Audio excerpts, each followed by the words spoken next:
Hello guys, today I'm going to show you how to customize the programmable side key, which is called the smart key, in your Oukitel WP300. So at first you need to go to the settings. Now you need to scroll all the way down. Tap side key function. As you can see here, you have one click.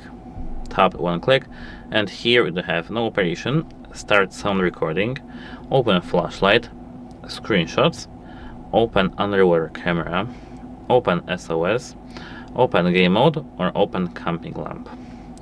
Optionally, we do have here open the app, and we can select the application to open. Let me stick with the open camping lamp. Here double click, the same as with the double click, shortcuts or open the app, and long press the same.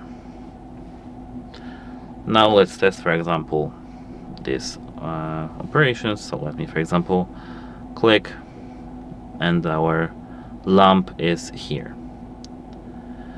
Double click, screenshot, long press, start sound recording, low, and now we have our sound recording started.